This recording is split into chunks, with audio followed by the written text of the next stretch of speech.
Companies' expectations in the tech sector are rapidly changing. This person writes on Reddit, I am a software engineering student currently searching for an internship, but can't say it's been going very well. I believe that right now some companies are uncertain or confused about what they should be looking for in interns. Moreover, I've noticed that it's challenging for everyone to find jobs in software companies these days. I believe that with the emergence of new technologies, particularly AI companies, expectations have shifted, but they themselves are uncertain about what they are looking for. So what do you think they're seeking for? Well, I don't know if this is actually the reality of it. I think the reality of it is with AI and with the amount of experienced workers who are being laid off, companies essentially have rich pickings, right? A lot of people in tech cannot find a job. A lot of people are applying for literally hundreds of jobs. And when they do find a job and when they get accepted for it, they're just happy to have some work, some money coming in. So it's probably more to do with that rather than companies not knowing what to look for. They know exactly what to look for. It's a very, very competitive market for employers. You know, they can choose exactly who they want essentially. And people who are in jobs have this opportunity or have this, essentially this reality where they are facing job cuts, they are facing challenges, and companies are expecting more and more. Now, we heard in 2024 about Google's move towards efficiency, right? Now, this comes from 2024, this article. It speaks about how Google laid off 10% of its managers, directors, and VPs.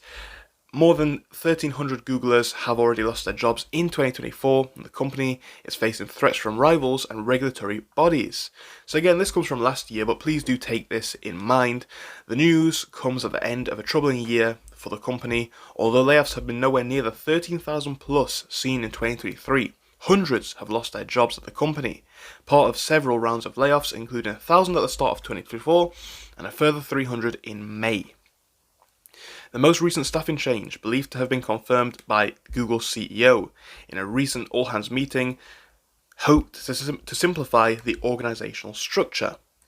So they're even laying off managers. We've heard about this for quite some time, and again, this is why I give you the context. Coming all the way from 2024, but coming into 2035, we're now seeing the trend sort of change. We've seen Google give the message where they are expecting their employees, or a lot of their employees, to come back into the office. Now, do bear in mind this is an article from 2025 now.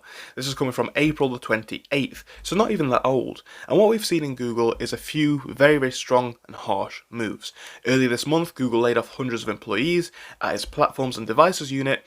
The division has around 25,000 full-time employees, and they're responsible for developing Android, Pixel, Chrome, Fitbit, and a few other Google devices and applications as well. So they've laid off workers there, they're laying off workers in a few different sectors, and you know what, guys? The trend in these companies is now very different. As part of what we're looking at now, Google is warning its remote employees that they could lose their jobs if they don't show up to the office 3 days a week. That comes from a recent report by CNBC. An internal memo revealed that employees in technical services were recently instructed to switch from being fully remote to a hybrid working schedule. The company is offering those employees a one-time relocation expense to move within 50 miles of an office location. Another memo sent by Google's HR division informed employees that they have until the end of the month to decide if they want to return to working in the office either 3 or 5 days a week, and they have till June to actually comply. If they don't, then they will be fired. So what is the main point here? The overarching point is that this is how companies are changing, right? And again, you can make an argument that is somewhat do work better in this way. It does make sense. But this is the reality of today. The great privileges, the great opportunities that were there, say 5-10 years ago, they're quickly changing with companies laying off workers stressing about this. You know, we're seeing really anxious Google workers fearing layoffs and apparently launching a pressure campaign on the CEO. Again, so more than 1,300 employees have signed an Alphabet Workers Union petition with multiple demands. And we've seen this or similar trends at Amazon, right? Where a lot of people are protesting against this. So they've signed a Googlers for Job Security petition, which has been distributed by the nascent Alphabet Workers Union. The letter is addressing the billionaire CEO by his first name and begins by bemoaning the impacts of layoff on workers' morale.